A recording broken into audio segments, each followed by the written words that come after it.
This podcast is part of the Neverland Network, where faith meets video games, movies, and fun. Find more shows like this at neverlandpodcast.com.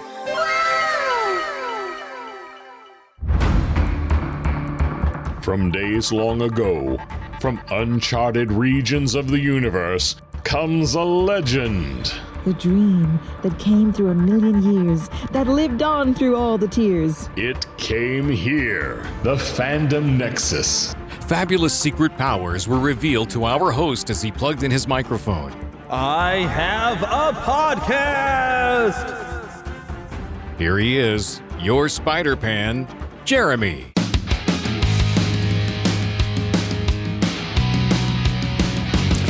Hello and good evening, good afternoon, good morning, whatever time of day is you happen to be listening. Thank you for joining us here in the Fandom Nexus Retro Show podcast. I, of course, am your Spider-Pan, as you were just informed, and I've got some fun for you today. We're definitely doing some retro, and I'm actually connecting this to another podcast that is part of the Neverland network of podcasts, found at neverlandpodcast.com. Watching Movies with My Pastor, and I've released this episode already here Wednesday of this week. We sat down and we watched No Time for Sergeants. Patreon and Red Circle exclusive members got a chance to get that early on Tuesday. But with the tie-in, that was sort of the beginning. That's the first time Andy Griffith worked with Don Knotts, although Don Knotts only has a small bit in there. But they end up working together, of course, on the Andy Griffith Show. And so this episode, I have Pastor Phillip coming with me. He's the biggest Andy Griffith fan I know. And we're going to talk about the Andy Griffith Show because if you're a Gen Xer like me, odds are, or even the millennials, when you were young, you probably watched this on syndication growing up, right? This is not new territory for us, but it probably had some sort of foundation to you, and there were definitely some good lessons to be learned from that show, and a lot of laughs to be had. So we're going to talk all about that today, as well as, of course, covering some of our basic news and things like that, and information that we normally do on the show. So we're going to have some fun together, and after you have fun here, go make sure you listen to the Watching Movies with My Pastor, and I do recommend listening through the normal Red Circle links because trying to put a video version onto YouTube, there was some copyright issues with a lot of the audio, and I just told it to trim everything out, and I don't know what it's going to be like. I'm just letting it do what it didn't like. Everything it didn't like, I'm letting it trim it out. So the version on YouTube, or probably it's going to be in Google Podcasts, is going to be really bad. So I always recommend with the podcast. I mean, sometimes there's video versions of the podcast that's pretty good, but I always recommend just subscribing to a podcast through the audio on Red Circle because you will get what I mean for you to hear. And of course, if you are a member of Patreon or a Red Circle exclusive member, you get these episodes early. You get these episodes without ads. And also, of course, with Watching Movies with My Pastor, I do a watch-along version of it where you can kind of hear a little bit of the audio, so you can kind of watch along with us and listen to the podcast as you watch the film, which hopefully you have a copy of it. It was actually on sale for $5 through a lot of streaming services. And I don't know how easy you could find a DVD of it, but I definitely got to recommend it. It was a fun movie, but I feel like I'm spoiling what you're going to find out if you listen to the Watching Movies with My Pastor podcast when we watch the movie, because you'll get our opinions, of course, on that as well. But all right, so the usual things before Phillip joins us. What have I been watching? Well, on Netflix, I've been talking about it. They have the Hulk Hogan Real American series. Docuseries that WWE produced and is on Netflix. I did sit down and watch that in entirely. My wife even sat and watched it and kind of liked watching it. And she's not even into wrestling or anything, but she enjoyed watching it. It's interesting. As a look at Terry Bollea, and I was familiar with a lot of the stuff. He struggled a lot through his life, and it wasn't till the end. And I kind of wish they could have played some of the clips from. I think it was either CBN. I think that sat down and interviewed him after his wife that he had at the time got him back to church, and he got rebaptized and recommitted his life to Christ and turned it all around because he had a lot of mistakes in his personal life through a lot of years.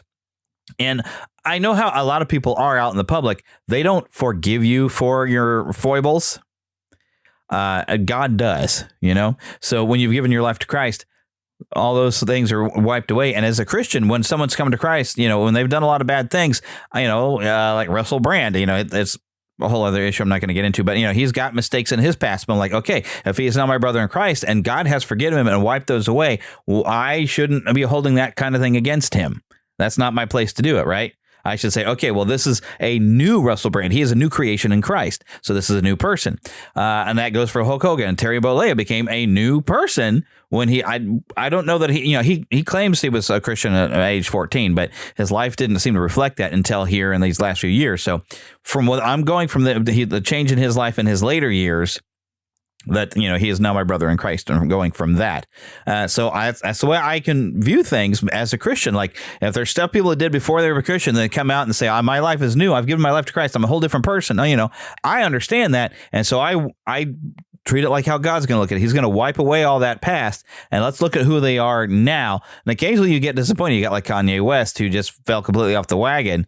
I don't know what's going on in his head. I don't, and we wonder sometimes when they fall off the wagon, it's like, okay, did you come out this the wrong way to where you didn't really come to Christ? You just kind of went through some of the motions to look like you did, but you didn't really. And maybe you thought you did, but you didn't really. I don't know. It's hard to say with people like Kanye West of what's going on. But when they start doing it, and there's something after supposed to be a Christian, and whether he gave his life and whether he was serious and meant that or not is between him and the Lord. But when they do horrible things after that, that's when you say, okay, no, now I have a problem with you. And that is using good judgment, which we are told in the Bible to do. It's to use good judgment.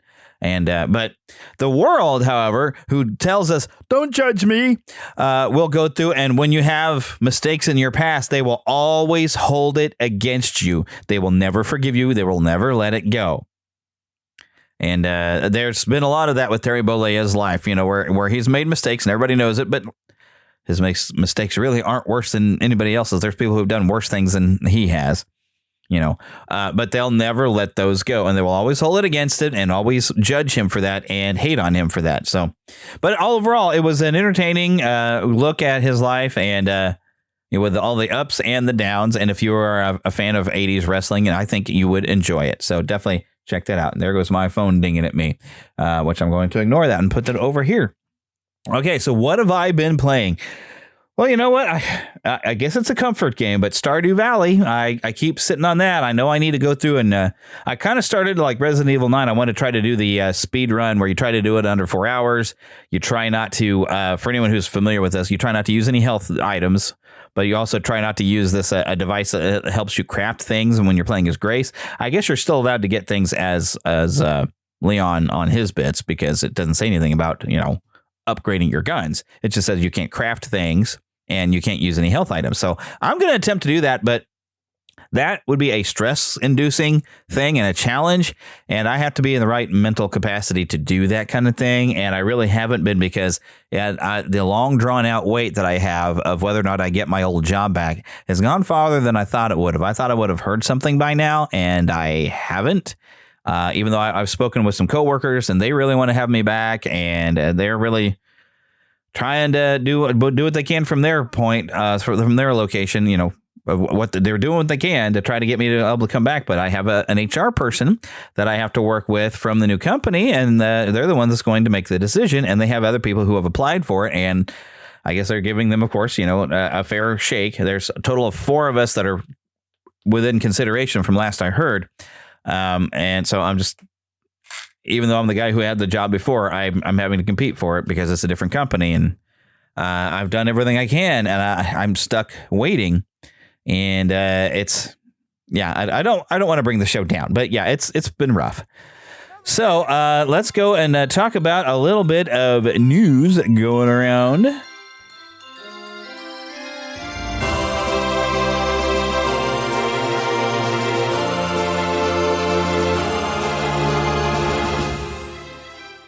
Spanning the Disney and Geek universe to bring you the best in comics, toys, movies, and entertainment. This is news from around Neverland. Okay, so this is from the New York Post. Kellogg's is going to bring back cereal box toys, and adults apparently are getting excited. What? I try to not get the expensive cereals, and I try to eat healthy cereal, somewhat healthy cereals. I don't know. Is cereal really healthy? But I try to get the Malto-Meal ones. But you know what?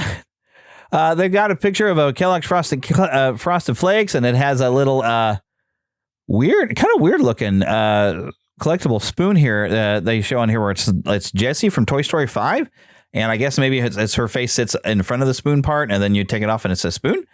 And then inside Fruit Loops, you got some more Toy Story 5. You got collectible character cards. So, I mean, it looks like it's a connection with Toy Story 5, but I see how this makes sense. And this might be just promotion for Toy Story 5, but I have an idea that this might be a good way to promote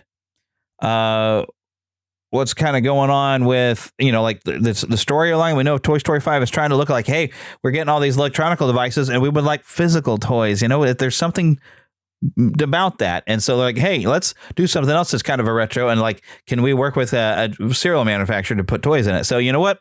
If you want to encourage to have a toys in a cereal box, buy these for your kids or for yourself. If you happen to be me and I don't have any kids, I have cats. And if they had cat food with a toy inside that the cat would enjoy to play with a toy, I would probably buy it. Just like, here, kitties, fight over it. There's 3 of them, so. But, that's pretty wild. So I think we can encourage them to keep this going. I think adults think that's a fun idea. Kids would probably enjoy it. The only thing is you probably have to buy a box of cereal for every kid you have, so everybody gets one. You work the rule is like whoever's bullet falls into. Of course, they're in the later years of doing this because I used to collect like cereal stuff. Like for Star Wars, with the prequels were coming out, they had lightsaber spoons, and they was outside, if I remember correctly, the bag, and its own little baggie kind of underneath. So it was a different sort of thing.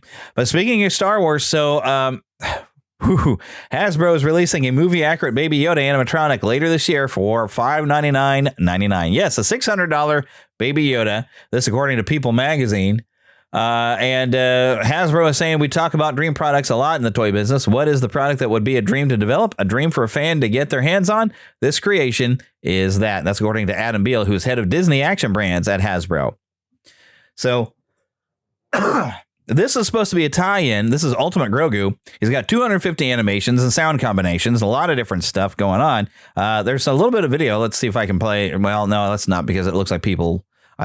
This might be just some audio from it, but it might be People magazine doing a little bit of a full story on this. But this film is coming out this month, and I keep seeing a lot of stuff where like younger audiences really not interested. So it seems like a lot of sources are saying this might only make about $65 million. They're expecting this to bomb underneath Solo, which Solo I can see kind of bombed. I liked Solo overall. There are some problems I had with it. Mainly at least one character that was extremely annoying, and they turned the Kessel Run into something kind of lame compared to what we expected. But overall, I mean, I still enjoyed a lot of that, and I actually. The changes they did to how Chewbacca was supposed to have been rescued by Han Solo or something from being a slave or something. I kind of liked that old story instead of what they turned it into, which I guess is now the canon because that's what they put in the movie. But so Solo was kind of a bomb, and this they expect to be worse. So I mean, I'm still thinking to go see it. I've kind of turned around with looking at some of the teasers. Like, you know what? It looks like fun. I'm going to go. I'm probably going to have some fun with it. So it might end up being terrible, but I don't know. The interest is apparently not there from the predictions, but we'll see. The predictions can be wrong. They are just that. They are predictions. But, that's what they're kind of counting on, people spending $600 on a Grogu toy. I got one I got it on sale. And it is, I'd say it's about the right size. It doesn't have all the animations that this one has, but I only had to buy it for like $20. I mean, I got a pretty good price, but you can feed him things and all this stuff, and it's fun. I usually don't have him switched on. He just kind of sits over there with a lot of other Spider-Man toys and things, just kind of looking fun there. But I don't usually like turn him on to do stuff with it, but it is a really kind of a cute, fun little toy. So I would recommend maybe getting that one instead of $600 for it. I mean, I've got some expensive Aerith figures here on my desk, but $600, no, sir. Have not spent that much on what would be a toy. I've only spent something like that on like a PlayStation, a game system, which I can do a lot of things with compared to a toy like that.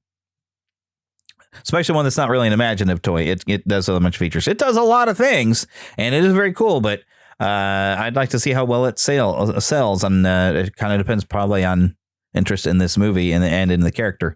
I think they've kind of pushed Grogu too much, and you really never graduate him past people calling him Baby Yoda, even though he's not Yoda. Whatever. But anyways, let's talk a little bit about Dubby. So if you go to neverlandpodcast.com, you'll find a big logo for Dubby. Dubby, if you need energy, playing video games, you don't want the jitters, you don't want all the caffeine and all the sugar and all that stuff. Dubby has drink mixes. You mix it with water. You can even buy bottles for it, all kinds of different flavors. Give the healthy energy you need from Dubby and use the discount code Neverland, which you can, if you just click on that link right there, that Dubby text right on neverlandpodcast.com, it's going to take you right there. It's going to apply the discount code, buy whatever you want, and I get a little bit of a kickback, so it helps out the show. So with that, I'm going to take a quick break, and when we come back, I'll be joined by Pastor Phillip. He-Man and the Masters of the Universe will be back right after these messages.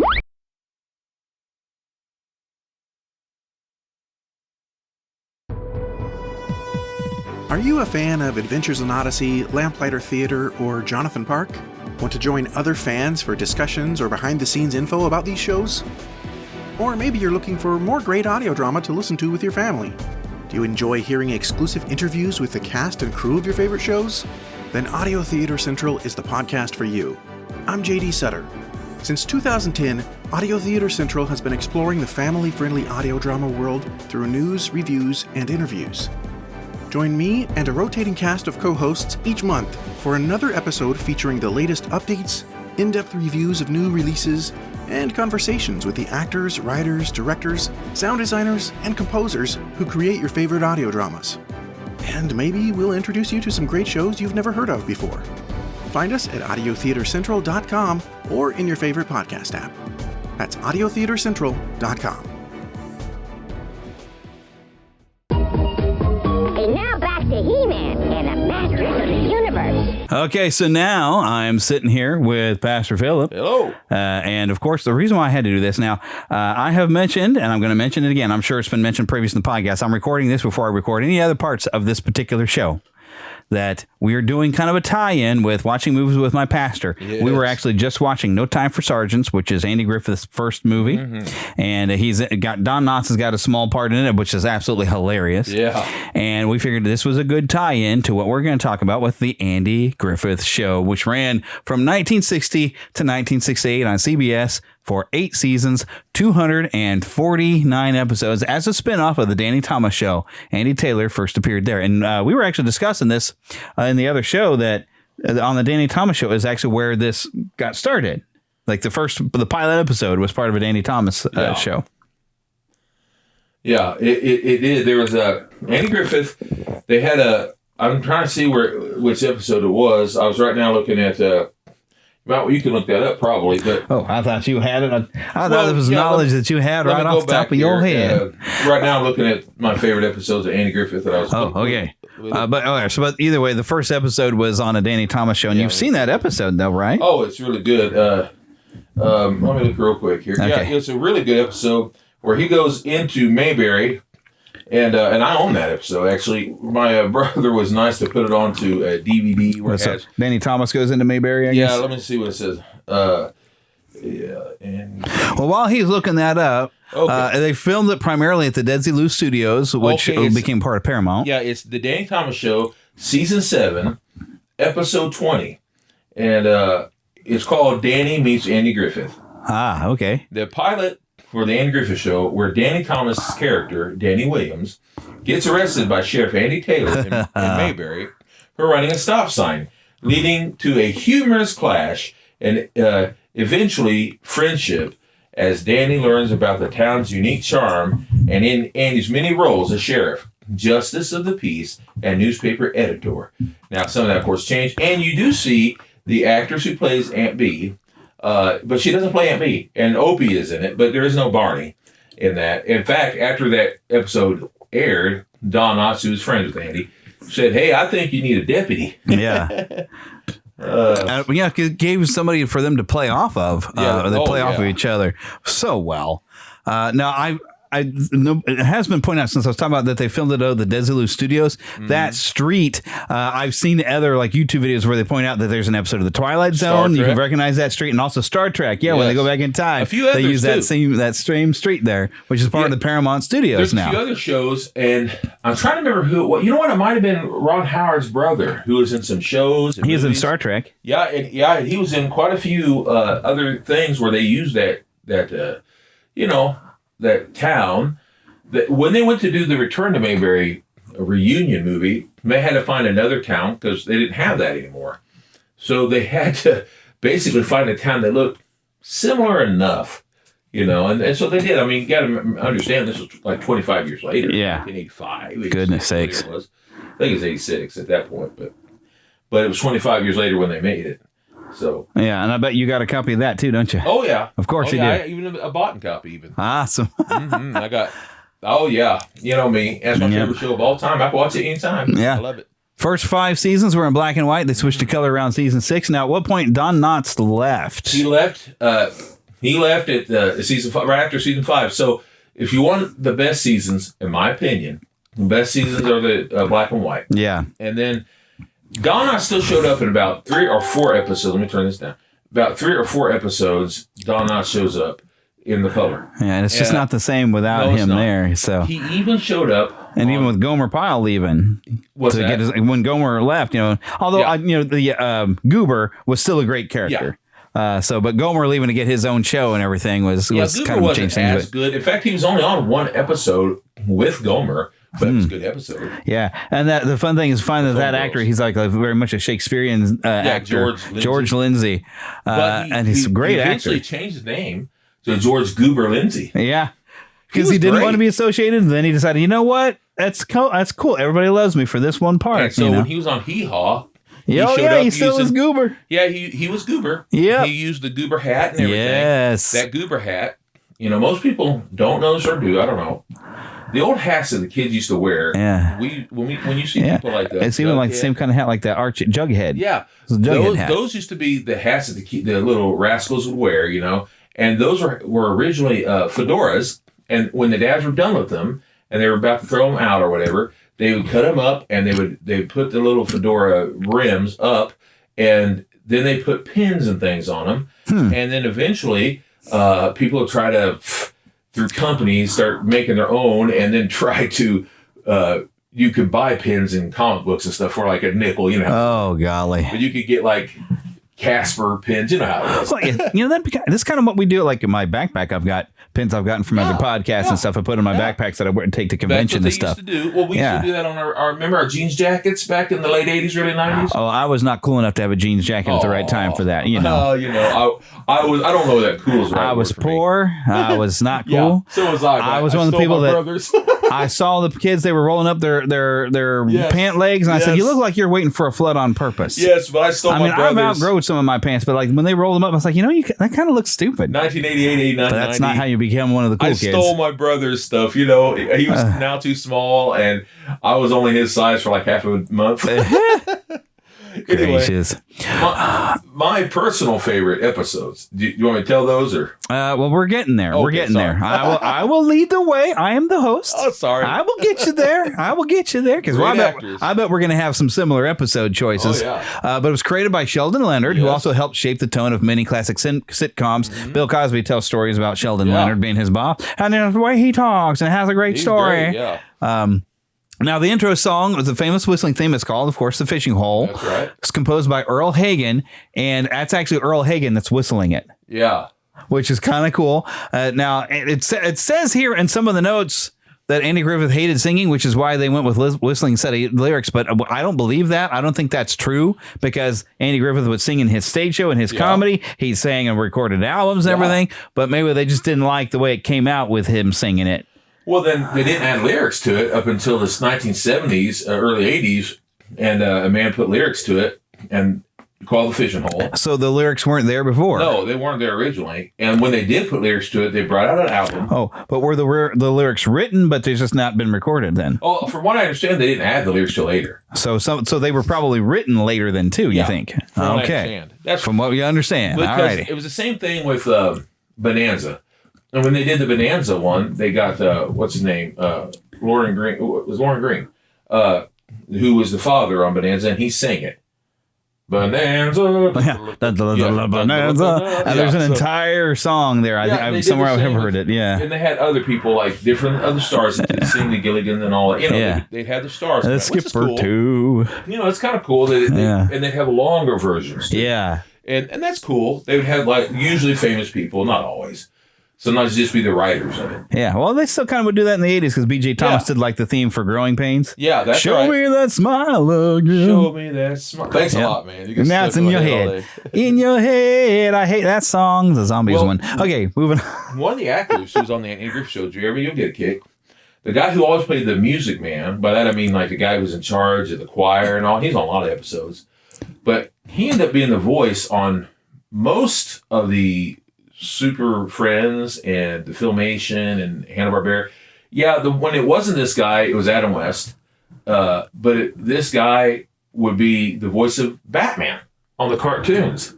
And it's really funny when I watch these episodes because of this guy who's on there, because I can't think of him as the Super Friends Batman, but it was him. Yeah. It's so funny.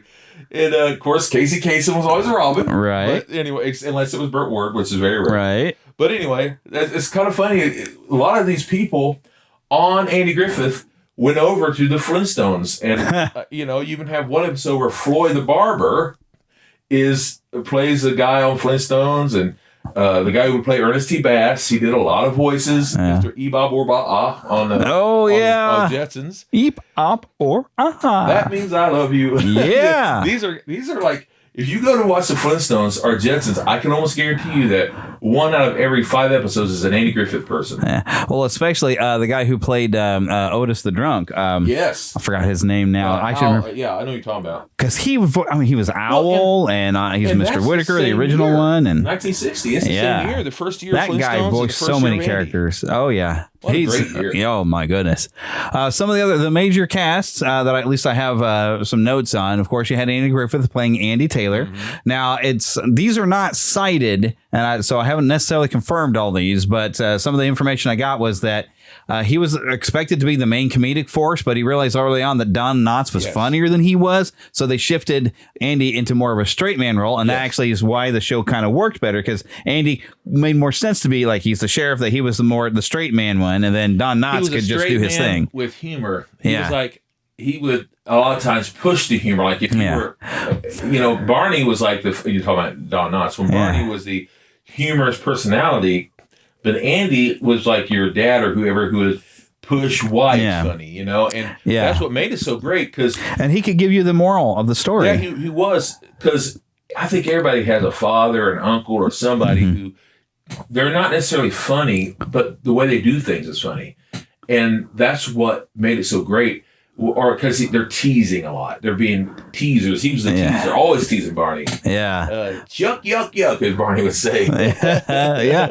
Well, Barney, because of playing Barney Fife, Don Knotts actually got 5 Emmys for that role. One for all 5 seasons he was there. He's one of the most decorated sitcom characters ever. Yes. But there's a note, and I don't have any notes to anything that confirms it, but it says that he left after season 5 due to there was a misunderstanding about the show ending. Yeah, Andy said that that he thought that was it, and because shows didn't always last that long. Because I think Barney was going on. He went on to go do some movies with Disney and whatnot. He had made some at the time, like Paramount and others wanted to make some movies, and he said, "Oh yeah." And then Andy goes, well, "I told you, don't make anything. It's not final yet. We don't know." And he goes, "Oh, I already signed it." And I think it was Paramount, though. I might be wrong about the company, but the first solo film he did. I mean, he did the Ghost. I mean, Hello, Ghost of Mr. Chicken, that Apple was the Dumpling first Gang, solo film that he signed with the Shakiest Gun in the West. It was which the first one. Incredible Mr. Limpet was the first one. That was the first one. But I want to say he did that during his break, like during the season. But honestly, some of the best ones, like Ghost of Mr. Chicken, was hilarious. Shakiest Gun in the West was great. There's a few others. I love them. They're really fun. What I love about those kind of movies and shows like Andy Griffith, you can just escape. Yeah. They're escapism. It's just wholesome. It's just feel good stuff. That's it. They don't have to be realistic. Yeah, and Ron Howard actually came to the show, started at age 6, and so Andy became kind of a mentor and a father figure for him off screen. And his dad was there too. Oh, well, of course, because you're 6-year-old, you're going to have your parents around. His dad would read him the script. Oh, yeah, because he probably wasn't a very good reader at 6 years old. Quite a few times. Like, he'd just be, like, let's say, a deputy or something, and he'd be a federal man. And his dad was an actor, see. Nice. So his dad would read it to him. And so was his little brother. And his little brother, he would play Leon, or Lee, or whatever you call him. And he'd be the one eating the peanut butter sandwiches, peanut butter and jelly. And then, of course, working still with Desi Lou and Paramount. His little brother was on an episode of Star Trek with a fake voice on there because he's supposed to be this all-wise alien that scares them to daylights and realize, oh, no, you humans are not so bad. So, yeah, come and meet me. And he's this little guy. He looks like a child. Yeah, they would do it. Oh, it's a scary episode, but then it's just suddenly they made weird. A great duo pack when they made Playmates toys. They made a great duo pack of that. The giant creepy head. We'll say puppet. Supposed to be a puppet. And him. Oh, and wow. He had like a little seat he was sitting on. Oh. Yo, this sounds so horrible because I love Clint. Oh, golly. But Clinton Howard was always kind of spooky looking. Yeah. And he usually plays kind of the Weirdsmobile. But even in Tango and Cash, he's there. He's Mr. Slinky. Yes. Oh, my gosh. He's even on Seinfeld playing a weird guy. Yeah. He's great. He had a good sense of humor. Yeah, he makes fun of himself. Yeah. And then, of course, Jim Neighbors is Gomer Pyle. He was supposed to actually have been a one-off character, but he got so popular, of course, they spun him off. And that's Jim Neighbors is one of the ones like, I remember when I was a kid, and I think it's a Christmas album or something that Grandma had, and you'd hear him singing, and and like, so that can't be Jim Neighbors. It doesn't even because the way he golly, I mean, oh my goodness. Now, one of the inconsistencies in that show is there'd be an episode where he's singing operatic like that. Because that's how he really sang. And then you get to another episode and he's down his Gomer. Yeah. And you're like, this is not.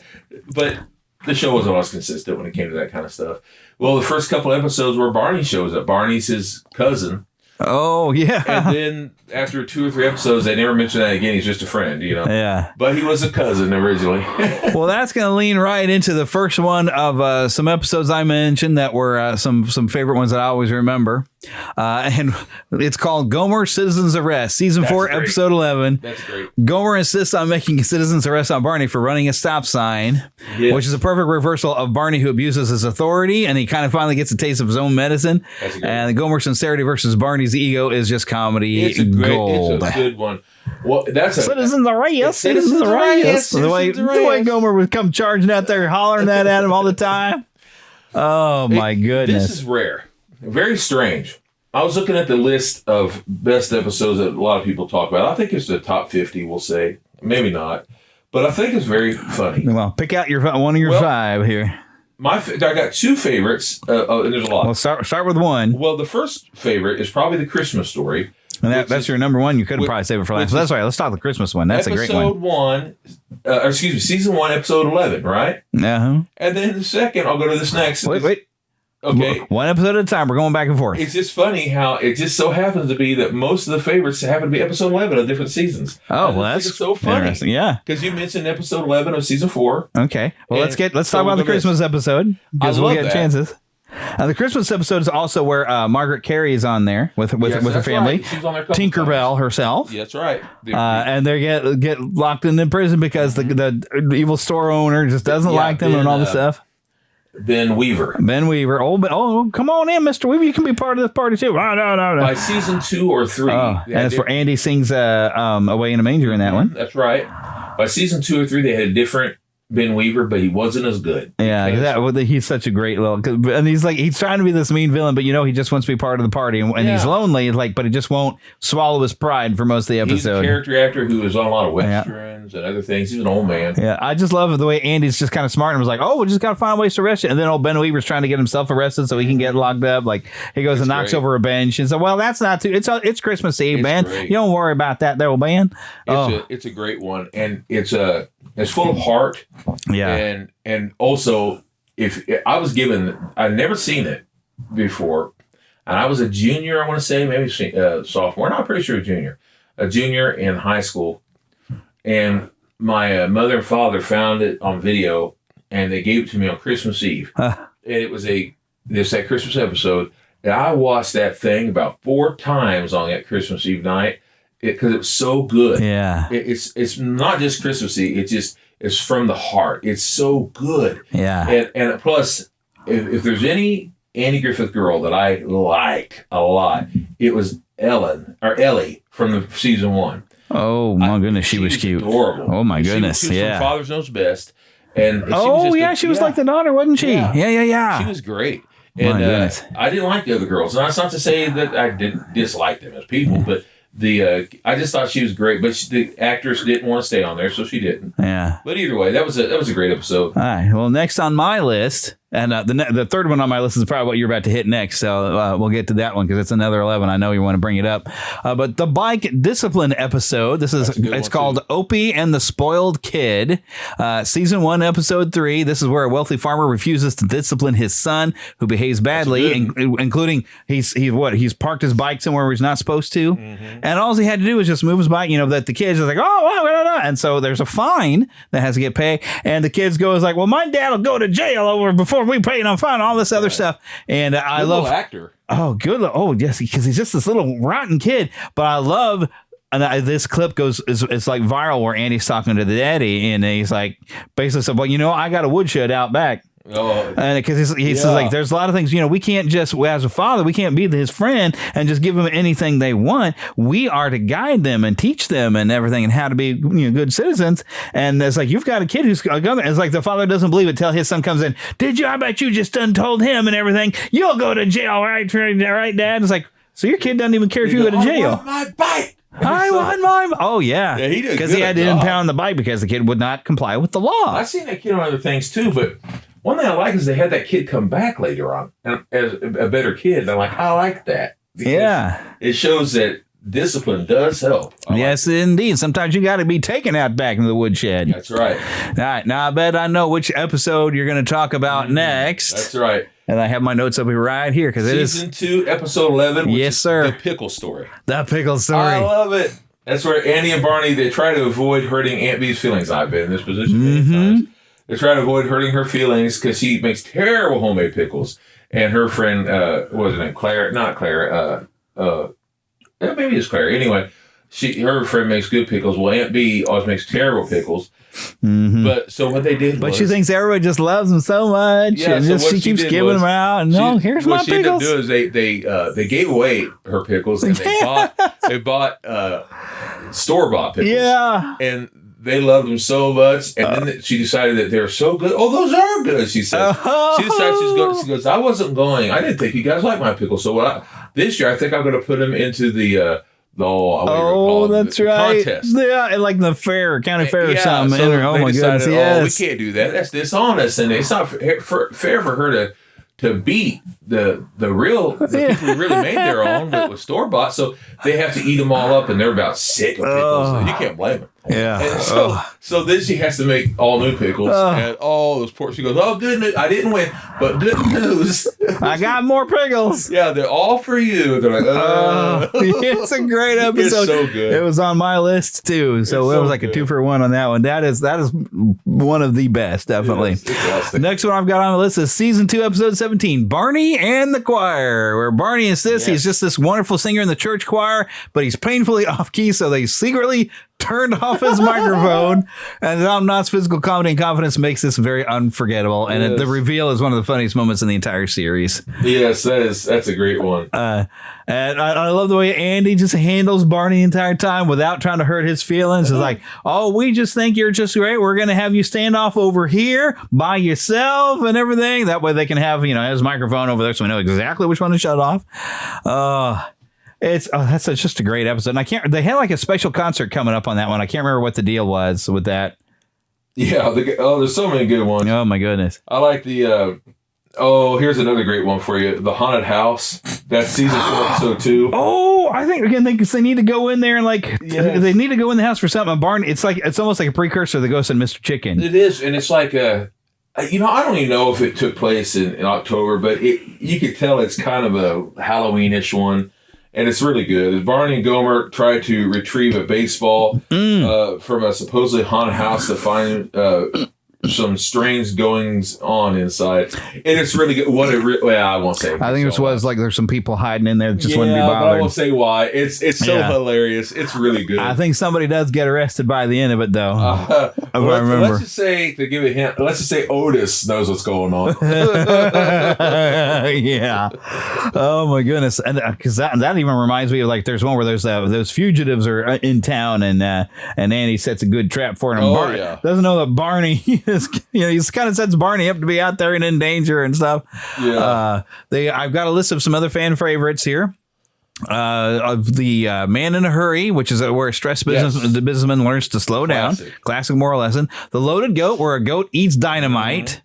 And I love this one, Barney's first car, where Barney buys that lemon car, and he's so proud of it, and it's a piece of junk. It's great. Well, you know who's in that? The woman who plays the grandma on the Waltons. She was also on It's a Wonderful Life. Yeah. And, but that's a great episode. They put sawdust or whatever in there, and at one point when they're driving the car, and he's, of course, being Barney.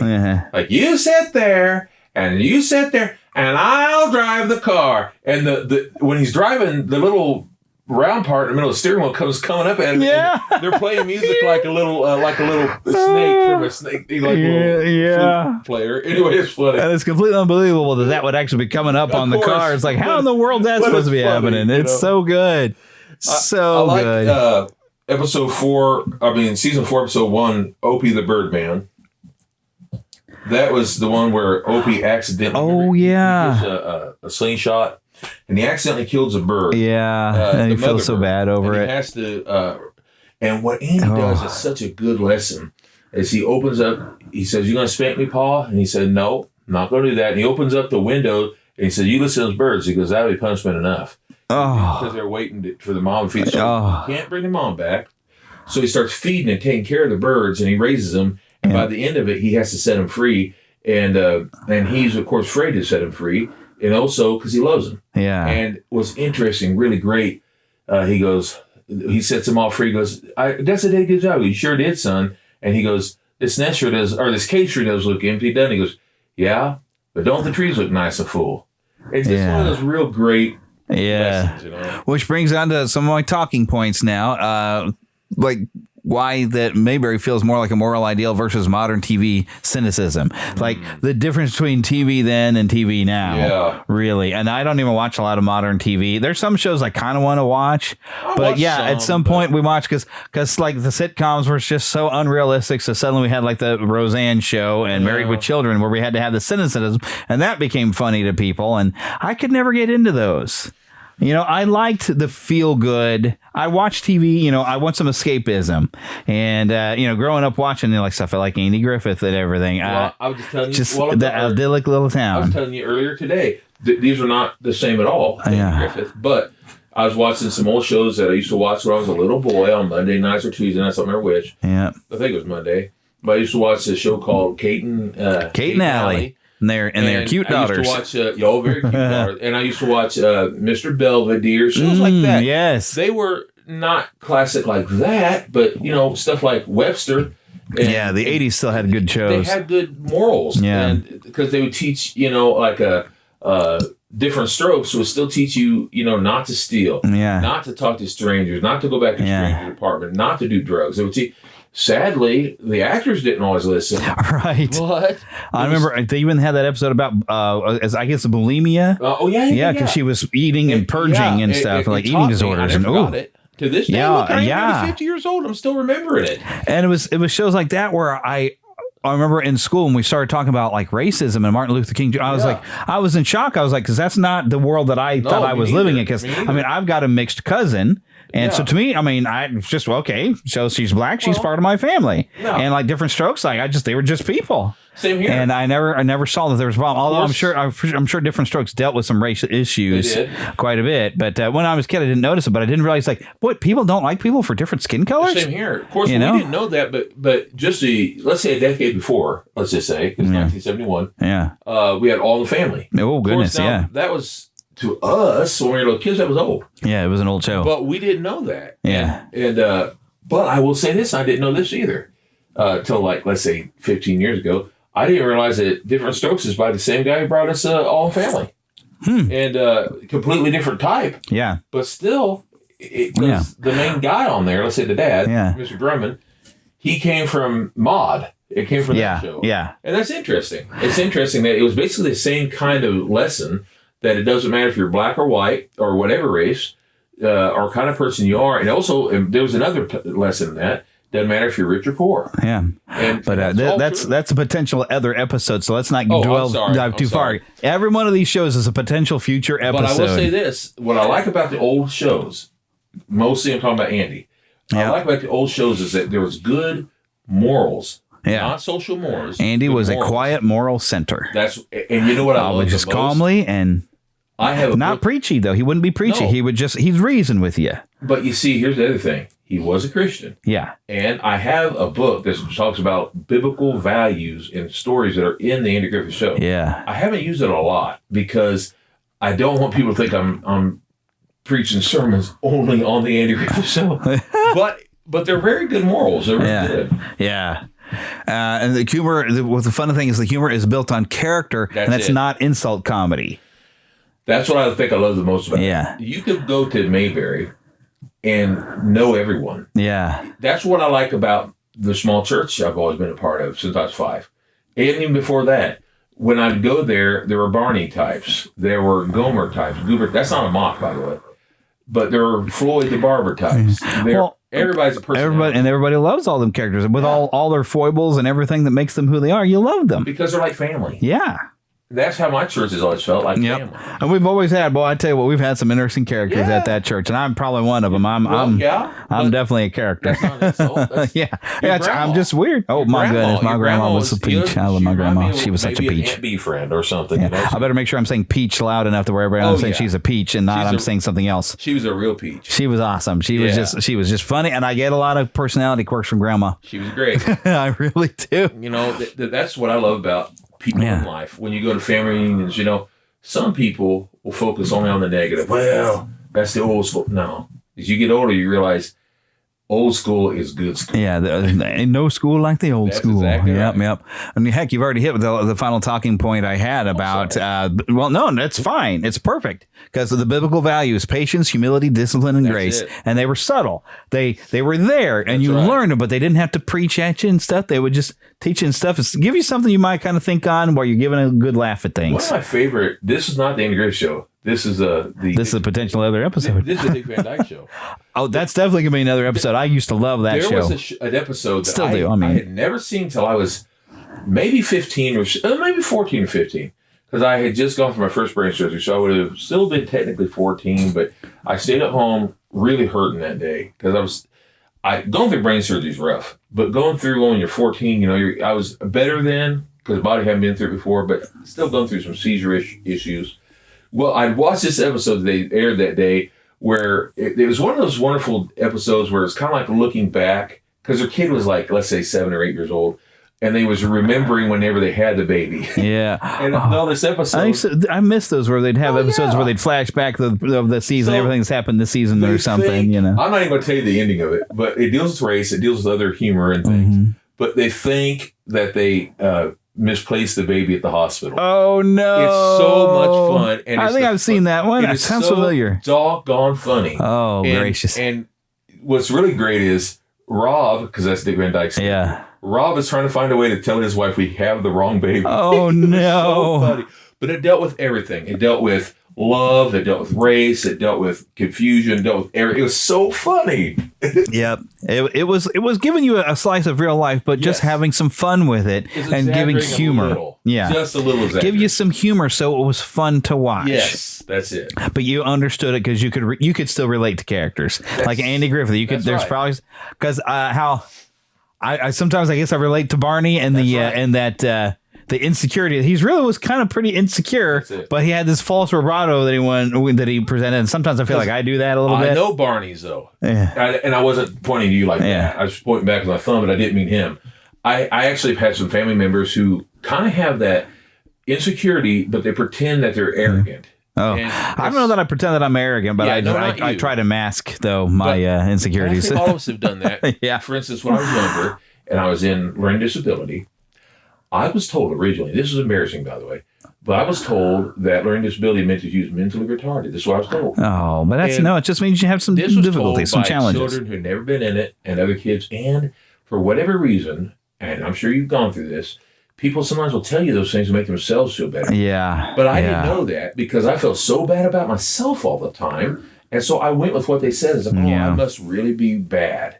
And so then when I was listening to all that, I was like, maybe there is something wrong with me. Of course, it didn't help when I had a brain tumor at 14. I thought maybe there is something wrong. Yeah. So, I can't help it. You keep saying that my brain's going Little Mermaid. Maybe he's right. Maybe there is something the matter with me. I just don't understand how a world of such wonderful things funny? could That's be only bad. 1 year. Talking about my brain surgery. That's only a year after Little Mermaid. Yeah. Oh my gosh. I listened to it all the time at the time. Wowzer. But either way, but the truth is, no, man. We all are imperfect. Every single one of us are imperfect. That's okay. Well, except for maybe me. I'm practically perfect in every way. Me and Mary Poppins are hanging out judging the rest of you. No, I'm kidding. Obviously, I'm kidding. If you thought that was serious, then you don't know me or something. I don't know. Yeah. Oh, my goodness. Andy Griffith is definitely my favorite show of all time. Yeah, I think as I've gotten older, I appreciate it more when I watch episodes. I need to sit and just probably watch the whole daggum thing, but I don't watch TV. But yeah, another show that I love. I sometimes say it's my second, which is also a potential another podcast all episode. The family, but it's not the same at all. Yeah. I'm in a completely different. And that's one of the ones that, like, I remember when I was a kid, I couldn't get into that show. No, it's different. I really couldn't. But I started watching that when I was 14 and 15. Started watching it. Yeah. But that's a potential other podcast episode. So I'm going to wrap this segment up and once again remind you all, hey, if you get the neverlandpodcast.com on the network, you can find Watching Movies with My Pastor, which I will also be releasing an episode where we're watching No Time for Sergeants, which is a great tie-in to this episode. So if you've enjoyed this, you want to hear more about Andy Griffith and some of the fun stuff he did, just go right over into there. That's I didn't say that very well at all. One other thing with that, there's a spinoff show called Mayberry RFD. RFC. RFD, maybe you're right, but it's not as good. Yeah. But in fact, there's a character that for whatever reason they decided to write out, and that is on that show. Andy Griffith has Andy Jr. Now, not him, but Helen. They have Helen. They have Andy Jr. And Don Knotts shows up on the first episode, and on a couple others. Don Knotts shows up as Barney. But for whatever reason, they decided to write that character off because when they did the Return to Mayberry movie, no Andy Jr. He's not even mentioned. Well, what do you mean Andy Jr.? There was no Andy Jr. It's only been Opie. Yeah, so I guess it wasn't well received. Yeah. It was just an okay show. Yeah. Well, what are you going to do? But what you can do. And so there will not be a podcast episode talking about that show. No. Because I didn't watch it. It didn't have an effect on me in Gen X. Get it on Prime, but I don't know that I'll spend the money. Don't really want to do it. Not going to do it. Would not be prudent at this juncture. It's all right.